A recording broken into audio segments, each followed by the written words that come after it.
There's so much cake. Lex, you have cake? I do, thank you. Wendy, cake? No, thank you. Okay. You want to give us a wave? All right. Okay. Do we need more spoons? I think we're good. So for our last game, we're gonna do a little question and answer. So I've asked Connor a few questions. From Carli? Yeah. So the first question we asked Connor was describe the first time that you and Carli hung out, just the two of you. So we'd like for you to answer the question, and then we're gonna play Connor's answer. Aw, Could cute. not even tell you. It sounds like a newlywed game. Okay. Well, you need Yeah, I to gotta give come up with something. something. You should have let me prepare. I wanted to catch you off guard a little bit. This is no fun for me. Kind of embarrassing. What's the question? When was the first time that just the two of you hung out? That is a great question. I have literally no idea. What about... Separate from everybody, maybe our first date. And what did you do? We went to First Watch. But I don't know if that's the first time we hung out, just the two of us. We hung out on a bunch of group things and like Carli, tailgates. We come would up see with each other. I know. Well, so I didn't listen to any of the answers. So we're gonna guess. We're We're all gonna gonna find guess out. together. Okay, so- But I do know the first date we went to First Watch. He waited the night before until he was a little drunk because he was nervous to call. So he like waited a little bit. I found this out later, obviously. Got a little drunk and then called. He was like, "Hey, I'd love to take you out for breakfast tomorrow." And I just remember thinking like, "Oh, that's so different. Like most guys would be like, let's go to dinner or drinks or whatever." And so I was excited that we were going to breakfast. Okay. I couldn't tell you if that's the answer. Good story. I like it. I like That's a it. good story. He's gonna say I got drunk. No, you got drunk. You called her. Two of us was at the UNF library. Oh shit! Study date where did. absolutely no studying got done. Instead, we spent our time watching this television show called My Strange Addictions. We just kind of laughed and None of our answers will be the same. made I'm jokes sure. at the fact that the show is super ridiculous and these people are, quite frankly, just disgusting. But Totally we forgot had about that. a really Yeah. good time, just the two of us laughing together. That was until this guy Cameron Garrett came in and God. kind of broke up our party. But that's the first time I remember the two of us just getting together to hang out. Wow. Yes, I used to have study. Okay, well now I'll share on his answer. He used to have study rooms like in the library, and so we would go and study and like in groups. And one of our friends kind of got us together, and then I think one time we were like, "All right, get out of the room. Like we're going to just study, the two of us study." And we would like chit chat and basically do everything but study, just get to know each other and whatnot. And I guess this one guy came in and was like, "Hey, I know you two," and we're like, "Yeah, we're trying to get to know each other." Get out. That's all. All right, so question number 2, which you kind of went into a little bit before. So I asked, when did you know that you were in love with Carli? And when did you first say, I love you? Oh, I kind of spoiled. I don't know when he said when he would be in love with me. I don't know. Like the first minute he saw me? No, I don't know. Always so humble. Of course. I don't know when he would think that, but I do know we were at the beach one day. The day he said it, like I remember the whole day, because we went to the beach, we were like laying on a blanket and just like giggling, doing nothing. Yeah, Mike. Giggling, doing nothing, that's TMI. I didn't know Okay, we where were on it a was blanket. I didn't know where it was going. Scandalous. We were on a blanket doing nothing, giggling, very PG. And I think we went to like maybe that may have been First the night we went watch. to a formal or something. I don't know. But I do remember being then when he said he loved me, we were like laying in bed and I pretended to be asleep because I like didn't know how to react. And when did you first tell him? 2 weeks later, after I'd seen Mom and she told me to tell her, and then we were also like laying in bed and I was like, "Psst." You know, we're just laying there and it's like, I think I love you too. And he's like, what? And that was it. How cute. A true love All story. right. Okay, now we gotta hear his side. Yeah. I don't exactly remember when I fell in love with Carli, first time but I you saw know me? that for a while we would just kind of look at each other when we'd be going to bed, or if we were like by ourselves, we'd look at each other and say, I like you so much. There's a feeling that like boils up inside of you. Yeah. And I knew that when I was saying, I like you so much, it just didn't feel like enough. I do remember the first time I told Carli I loved her. It was, I was spending the night at her house when we were living in Jacksonville. And she was like drifting off to sleep, which for me was like, oh, my great opportunity to tell her. I was probably nervous to say it to her face, but I told her, Carli, I love you. I was turned and around. she didn't say anything back. was asleep. And then the next morning she was like, "Did you say what I think you said?" And I think I threw my face under the pillow and was like, "Yeah, yeah, I did."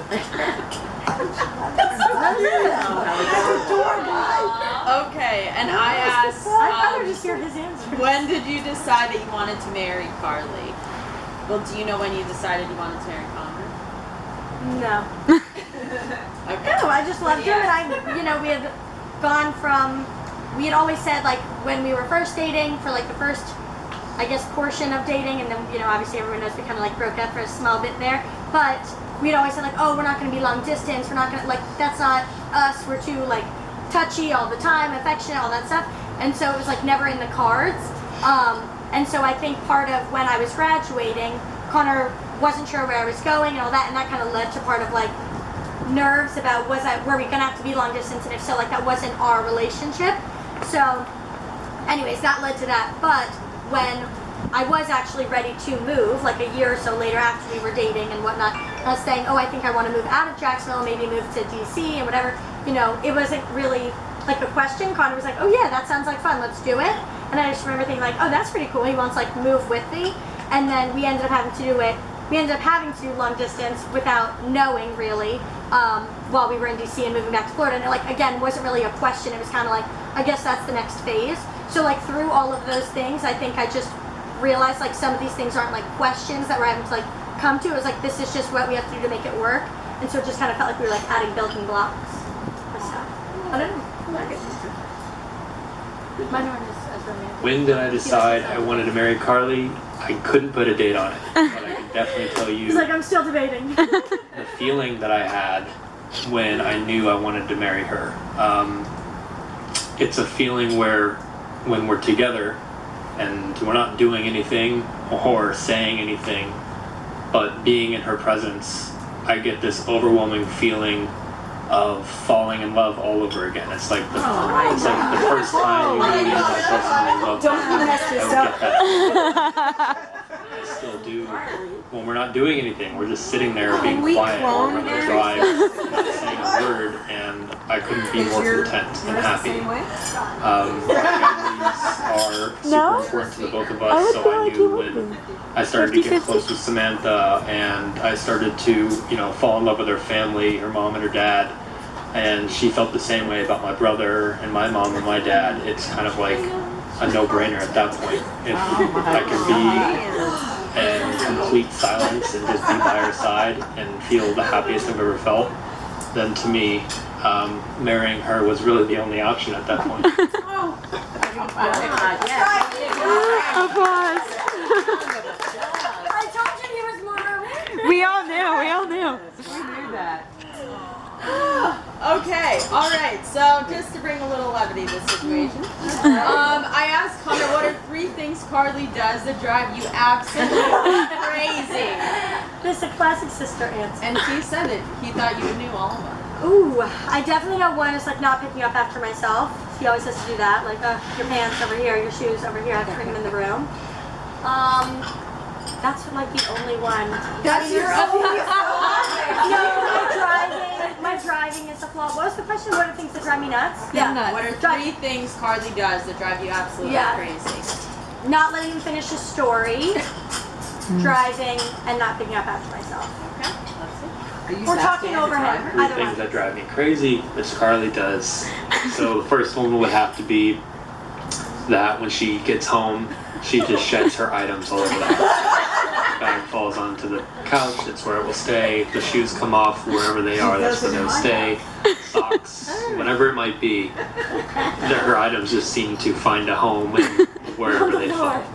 Until I, of course, pick them up. And then the next one would have to be that she has this ability to always seem to think I happen to know where her belongings are. So she'll ask me, Connor, where's my this or that?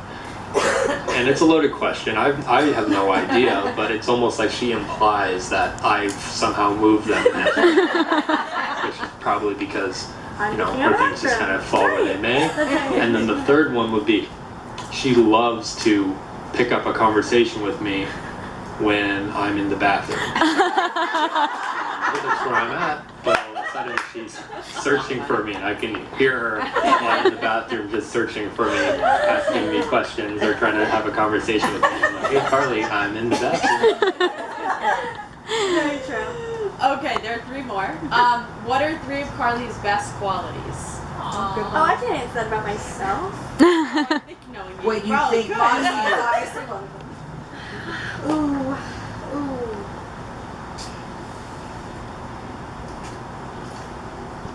There's so many to choose from. modesty. Your humbleness. Humbleness. I think he would say, and I don't know what the words he'll come up with would be, but something about how like I make other people feel comfortable. Usually when like meeting that, like if it's somebody new, like I can immediately make them feel comfortable with whatever the situation is. Probably just because I'm overly vulnerable with my own sharings, like the TMI off the bat. Did we say 3? Yeah. Shit. Alright, we can go easy on you. Yeah, that's it. We'll just go with that. Should say his best quality. What are Carly's top 3 qualities? That's kind of a tough question. There's so many qualities I could pick from, but if I had to narrow down 3 that come to mind first, I would have to say her drive.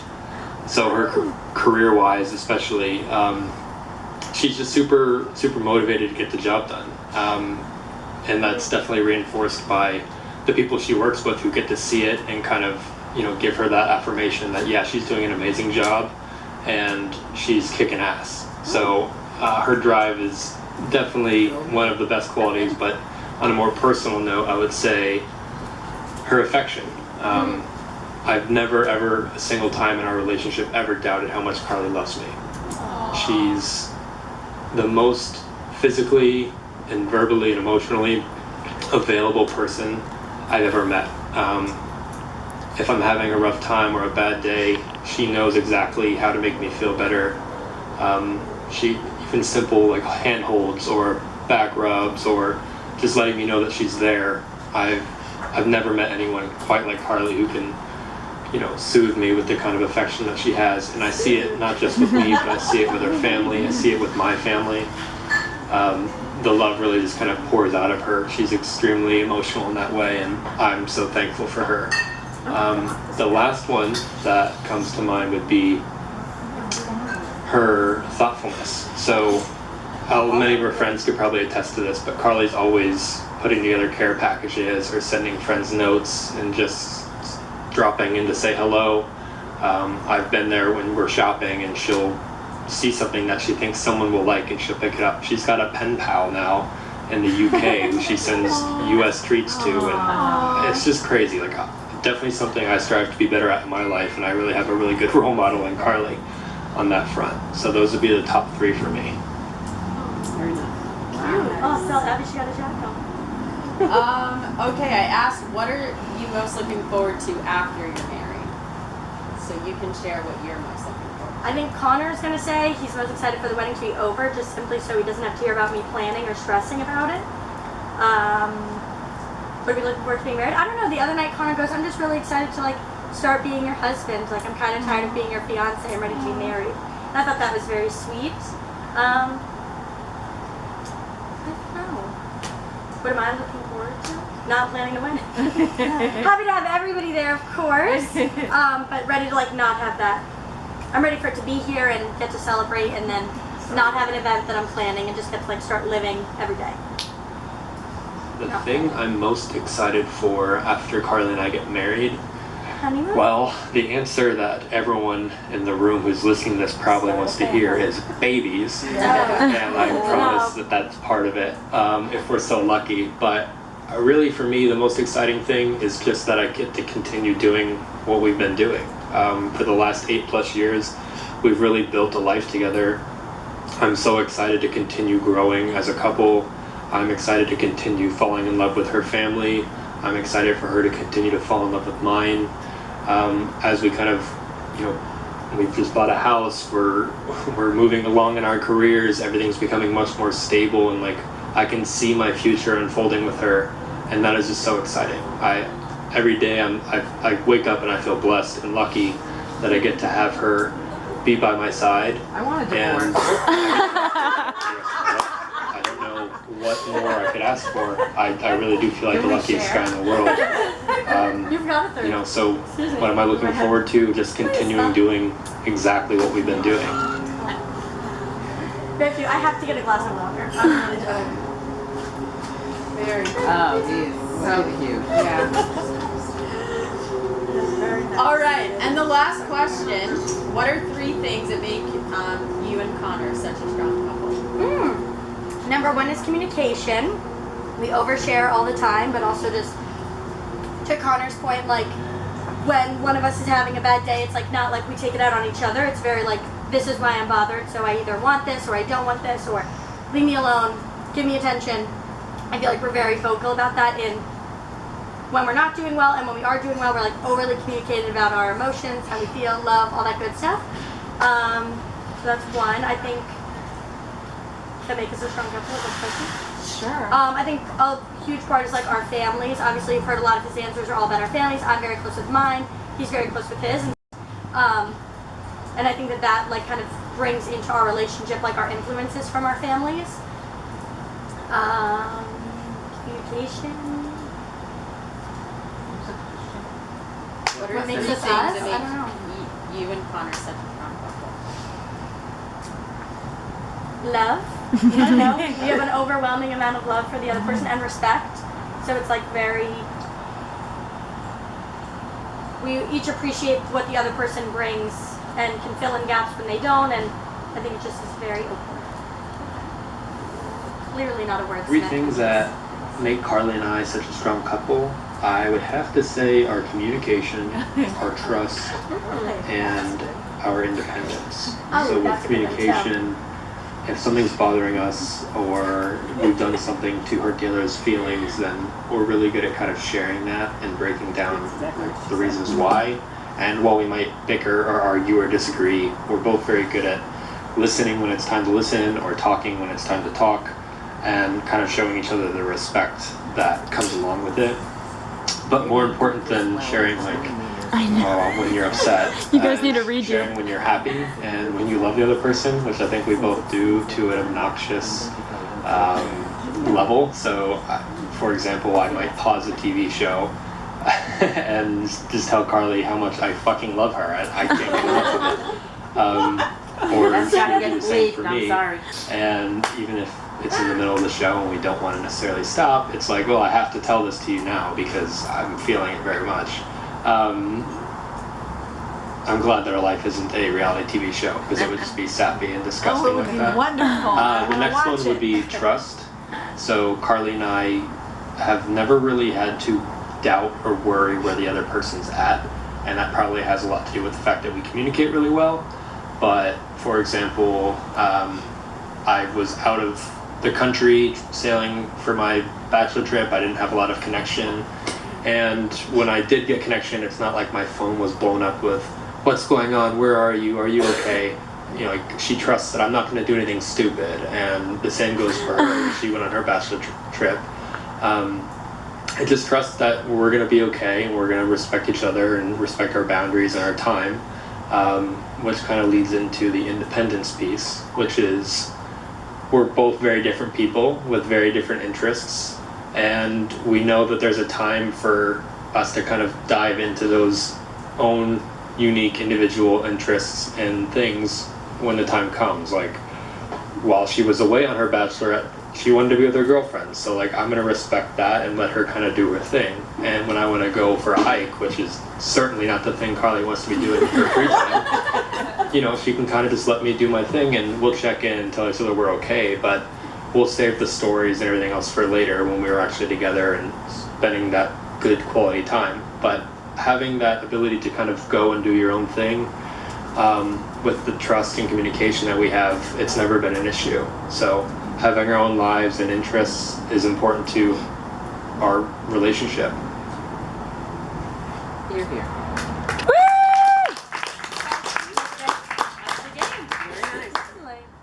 That was We beautiful. did better at this than we did the honeymooners. You guys need a redo. You need a redo.